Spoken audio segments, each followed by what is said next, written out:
Okay, and we are live here on Facebook again for another episode of Hot Topics from the Amateur Rugby Podcast, recording via Facebook Live on Friday the 25th of September 2020. Now, let's go and see who our mystery guest is today. Mystery guest, reveal yourself.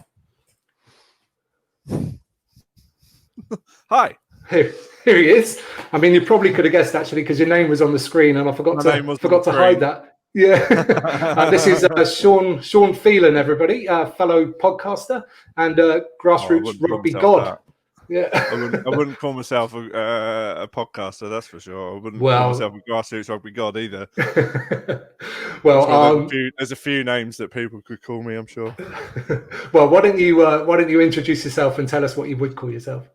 Well, my name's Sean. I am. I've played rugby all my life. I've been a volunteer at my club most of the time, and about 5 years ago next week, I started something called Philly Boots, which helps clubs and players find the game, sort of the extra players that are needed to make games happen. Sort of a bit like a dating service, I guess, for rugby players and rugby clubs. And that's me, I guess. I love the grassroots side of the game probably more than the professional side. I've played for Racal Decca for the last 15 years and grew up playing for Kingston Rugby Club. I've been a captain, a fixture secretary, social secretary, done everything, seen everything. I guess that's me. So you're one of those rare individuals in rugby clubs who basically does all the work and everybody else comes along and plays. Yeah, absolutely. So tell me a bit about your club. Is it Racal Decca? Racal Decca. So we're based in Tolworth, Surrey, and we are a one-team club. We sort of have a barely 15. We're just a group of mates, essentially. And we've the core group of us, I guess, have played together for 10 or 12 years now. But we play in the basement barrel leagues, and we don't try and win anything. If we can win a game a season, that's perfect. But a great group of lads. Some of my best friends are there. My brother-in-law's played. My dad was a captain and chairman, and everything else. So it's the club I grew up around, and they're sort of the basis of the reason why Philly Boots started, because we really struggled to get 15 out every week, like a lot of clubs. But I don't think we realised how bad it was until sort of we knew what Philly Boots was doing or could do, I should say. Yeah. So, okay. We'll come on to that in a second. But what's the name of the club? What's it named after? Because that's quite an unusual name. So it was the amalgamation of two companies, Decca Records, which famously turned down the Beatles in the 60s in favour of the Rolling Stones, which I guess one's still going. And Racal, I believe, they were a satellite company. A naval sort of radar company. Yeah, that's right. A naval radar company. And they merged years ago. And then, just like a lot of other teams, they were sort of the basis of, they would have their own sort of sports clubs or social clubs, and where there would be a football team, a cricket team, and there was a rugby team. But Racal Decca was bought by Vodafone, I think, about 25 years ago, perhaps. And we just kept the name. We're the last remaining part of, our name is the last remaining part of the Racal Decca legacy, I guess. Yeah. The old clubhouse is gone. We play out at Kingston University. And we rent. We have a pub in Tolworth where we drink afterwards, but we don't own any assets. We don't, other than a set shirts and a bag of balls. It's all we've got. Yeah, proper grassroots stuff. Yeah. As I said, sort of bottom level, bottom rung. But yeah, it's the best. Yeah, awesome. Okay, so tell me, mentioned it a few times already. Tell me about Fill Your Boots. You kind of mentioned there it came about because you're struggling to fulfill fixtures, and other teams local to you were as well. So, so what did you do? So the story started. Well, we a group of us out of the club created a competition called the Smallest Rugby Club World Cup, which happened 5 years ago. And what we did is we found every other one-team club that fancied. We had a day where everyone played each other, and we made all new friends. And so Clive Woodward came down, and it was all part of this one magical day where sort of our level of rugby was celebrated. We ended up having, as we were a one-team club, we barely can get 15 out every week, but we ended up with 45 people saying that they wanted to be part of it. But then what happened was, we thought, oh, great, we're going to have some momentum after this, and it didn't happen. 2 weeks later, we couldn't get 15 out, so we had to cancel the game. And I was the captain at the time, and I just got a bit embarrassed by the whole thing and a bit fed up with it. And I'd had this idea for like a dating app style thing for rugby teams and rugby players, but I didn't have a name or anything like that. And me and a friend were coming back very drunk after an NFL game, and on the tube home there was one of those boards up in the top, and it said "Fill Your Boots," and he went, "Well, that's your name." Yeah. That's the name for it. Great, cool. Monday morning, set up a Facebook page, set up a Twitter page, sent some emails out to all the clubs in the area and say, look, I'm going to try this. If you want to be part of it, let's give it a go, because I think it'd be very beneficial. And then the uptake was just immediately brilliant, and it's kind of sort of grown from there, really. What was originally going to be very local, just sort of Surrey, London based, let's help each other out because we're nearby, has turned into this sort of national and international thing where clubs are using it weekly to get their games happening. Last season before lockdown, we had 250 requests for players through the website, and had lockdown not happened, we would have easily got 400.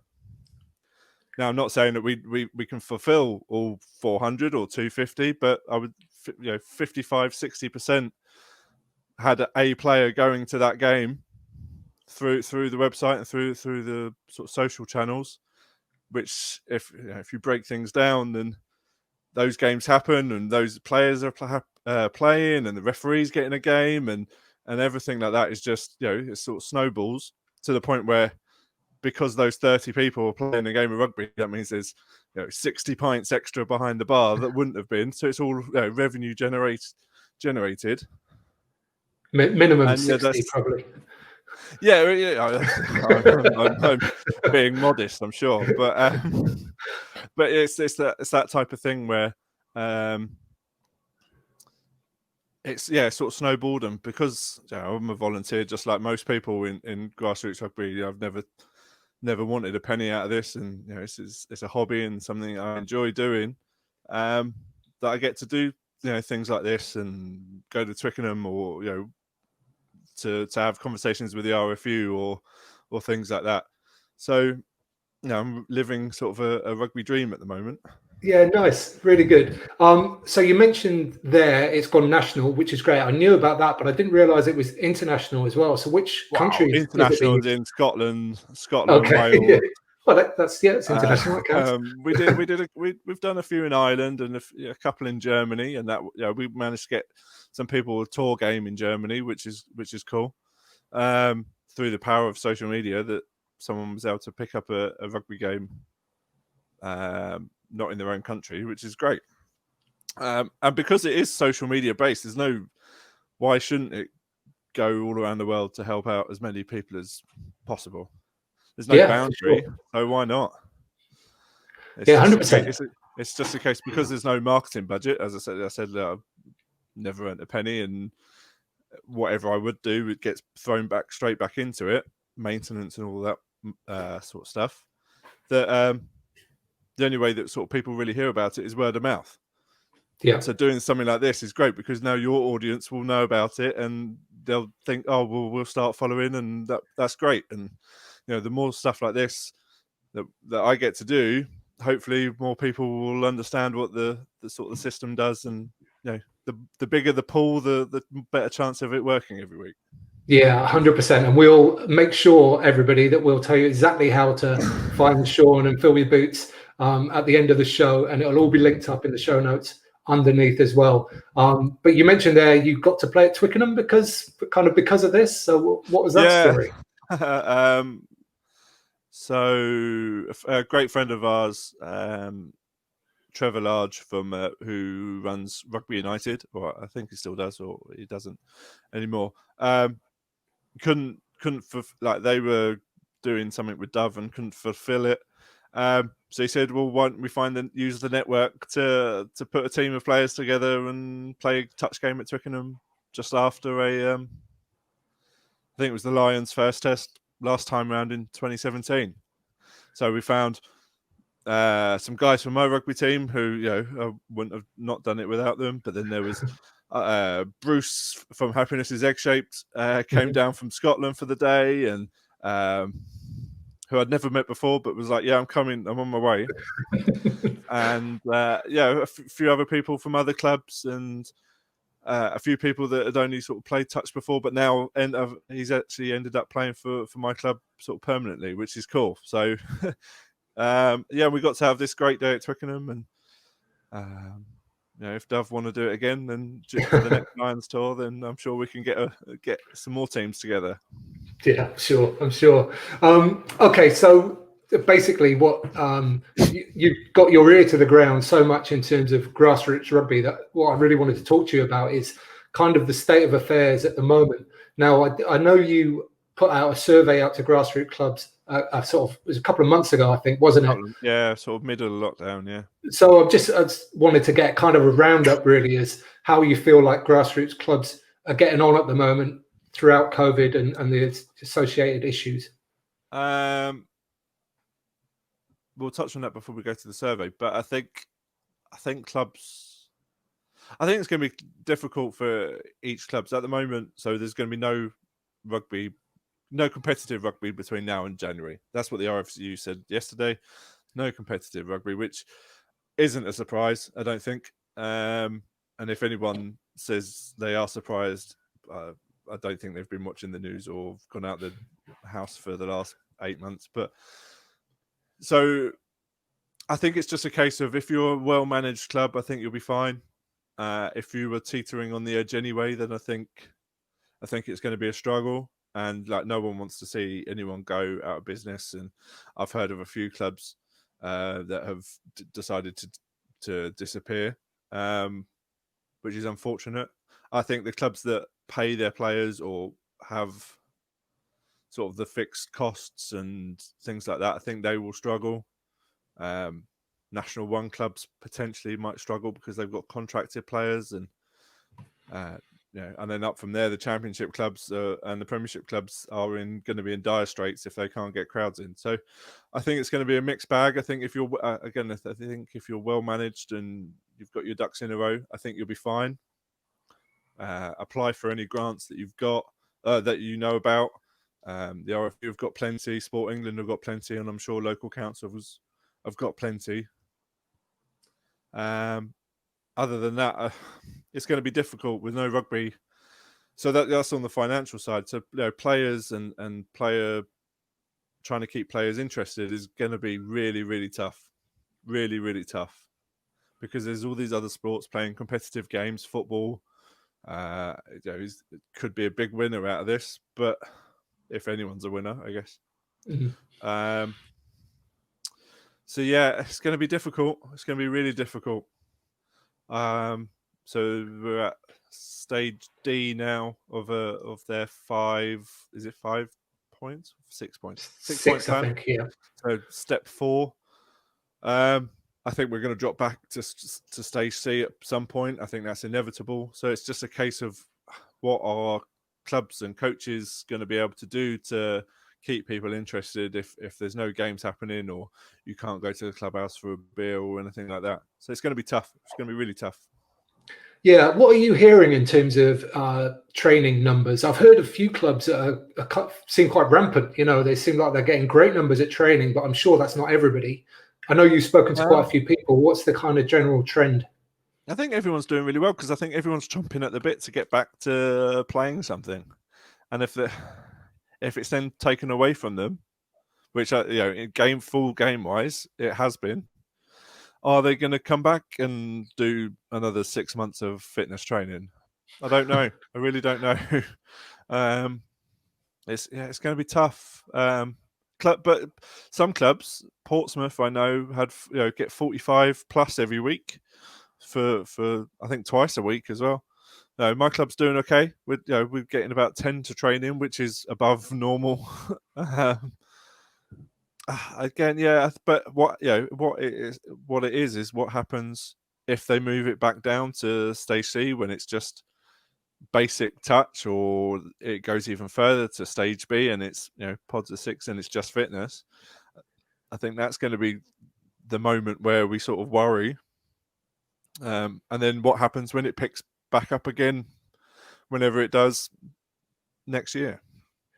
Yeah, it's definitely a challenge, and I saw a lot of I guess supporters but coaches on Twitter yesterday saying, "Okay, it's not what we wanted, but this is just almost like a really good challenge to see how much more imaginative and creative we can be within the realms of what we're doing at the moment and what we're allowed to do."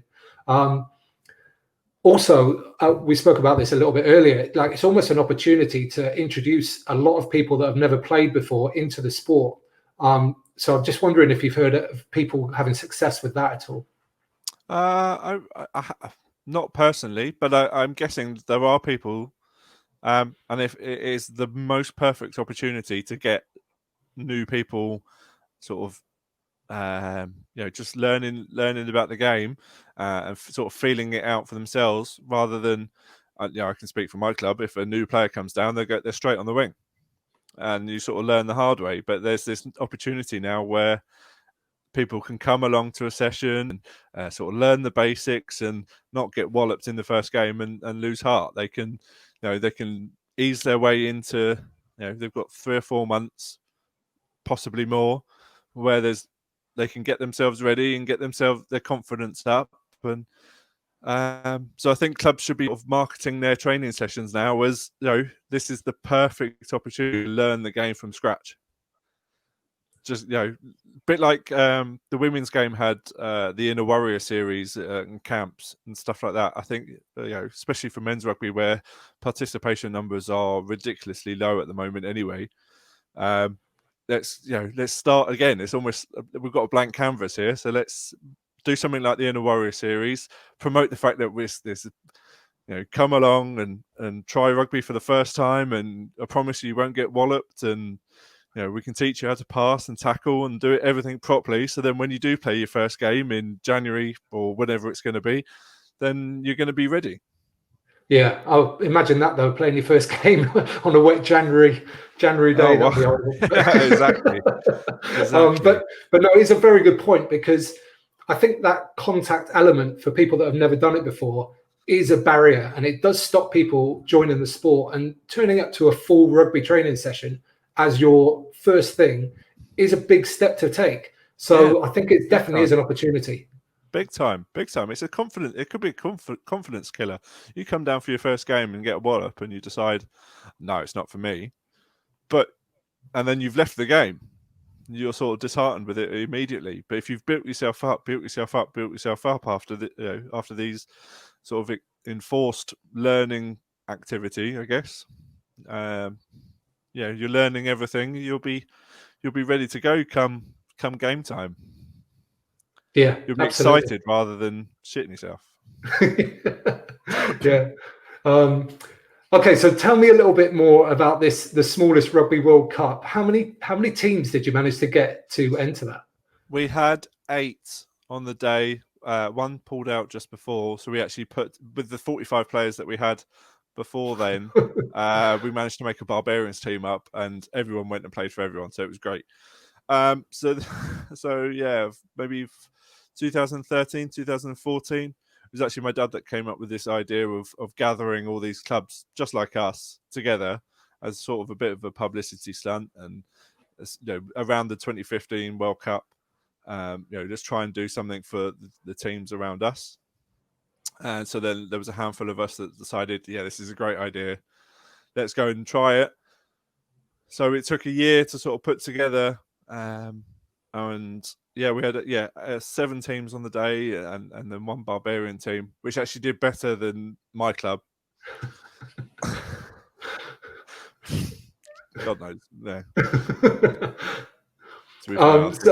So what was the format? Did you play 15 aside, and it was just shortened games? 15 aside, and it was about 10 minutes a game, maybe 10-15 minutes a game, and there was a criteria that you had to be a 1-team club, and you had to play. You didn't necessarily have to have your own clubhouse, or you didn't really train. So it was social rugby at its best. So we had this sort of big sort of traction up until the event, and the event itself was brilliant. And BT Sport came down, and as I said, Sir Clive came down and took photos with everybody, and we had a good drink up after. But it was incredibly social. Didn't really take it too serious. Well, didn't really take it too seriously. The one of the trophies on offer was a cuddly minion. Because who doesn't want to win a cuddly toy? Fair. So there was everyone had the opportunity to try and win something, and it was just a great laugh. And unfortunately, what we didn't do was do it again. And actually, there was meant to be a tournament last year, but it didn't happen. So possibly we'll do it again. I don't know when. But we've sort of after it being cancelled last year, we just thought, actually, let's actually try and do this a bit more often rather than once every 4 years. So we've got a tentative plan at the moment to bring it back and hopefully make it a bit bigger, a bit better, and it's just a great day for social rugby, because I don't think that we get enough, or the clubs get enough credit, or certainly not the exposure that other community rugby clubs or grassroots clubs do, because we're not the fashionable ones. We don't have a mini section, we don't have club houses, we don't have anything like that. So we kind of get we fall by the wayside, so to speak. But it was brilliant, absolutely brilliant. And it was the same day that Japan beat South Africa in the World Cup, so everyone was on a bit of a high after that game, and it was just it was brilliant. Oh, just losing you for a second there, mate. Which is my new pride and joy. What was that? Sorry, I missed that last bit, mate. The last bit I said, I've got my shirt from the day framed. Oh yes, beautiful. That's my new baby. I didn't want those memories. No, that day we'll never get back. So I thought the shirt had been sitting in the cupboard for a while, and it needed to be sort of displayed properly. Yeah, for sure, and especially my wife doesn't want it in the house, but so in the moment it's hidden away in the bedroom. Yeah, it's good. Pride of place right behind the camera there. Good. I guess especially at times like this, when there's obviously no rugby going on and very little sort of socializing and games and stuff, like memories of days like that must be just keep you going a little bit, Yeah, big time. Big time. It's it was a very special day for the club. Everyone turned out, and we crowdfunded it. That was one thing I didn't mention. We couldn't get sponsors, so we crowdfunded it, but we needed X amount of money to get it started, and everyone sort of pulled through, and so it was something that we all did together, and it's memories that everyone has got. Everyone that was there on the day has got that memory. Yeah, brilliant. That makes it even more special, probably, then, doesn't it? That you kind of like the money came from yourselves as well, Yeah, it was all the team came through, so it was we did it for us, and it was brilliant. then it's just a shame. As I said, 2 weeks later we couldn't get 15 out, so we were back to square one. So Yeah. Well, if you do it again, then hopefully you'll find hopefully, some way to sort of maintain that momentum and keep it moving yeah, forward. I think we'd certainly have a better after plan. That's for sure. Yeah, and if not, there's fill your boots to fill in the gaps anyway. Exactly. Well, that's why I want to do it again, because there's the address book that sort of the Philly Boots Twitter account has these days. That has most rugby clubs in the UK, so we know we have this sort of address book that we didn't have last time. So let's use it, and so we'll see. It's while there's no rugby on at the moment, we can't sort of plan anything. So yeah, one day. Yeah, definitely. Okay, lovely. Well, great to chat to you, Sean. But as always, I ask for one final question. What would you, as a rugby player or supporter, like for Christmas? As a rugby player, I'd like there to be rugby on. As a supporter, I would like Chris Robshaw not to leave Harlequins and not go to San Diego. I'd also like us to win the title next year, but I don't think that's going to happen. And as a volunteer, I'd like more people just to enjoy the game that we all love. Like, you love the game, you talk about it on your podcast all the time. I talk about it. We just got to share this love of the game, and more people need to know about it, because at the moment it might not be here in a few months' time. So let's treasure it. Let's help promote it. Let's love what we've got, and try and make sure it's here for when my kids start running around with the ball in their hand. Because I want to be playing next to my sons in 20 years' time. So yeah, we need it to still be here. Amazing. Completely agree. We'll just keep banging that drum and singing it. Where can people get hold of you, Sean, and where can people find out more about Fill Your Boots, including your podcast, which you run every week on a Thursday, all of that kind of stuff? So fybrugby.com is the website, and that has links to all the Facebook pages and Twitter account and Instagram account and YouTube channel and LinkedIn, and we're everywhere, because we want to try and get more visible, because as I said earlier, the more people find out what we're doing, the better chance that it will work every week for your club. So get involved on there. And every Thursday evening on the Facebook page, we run a round table. So we just discuss issues that are going on in the grassroots game. We've done 13 so far. We've talked about finances and sponsorship, to player recruitment.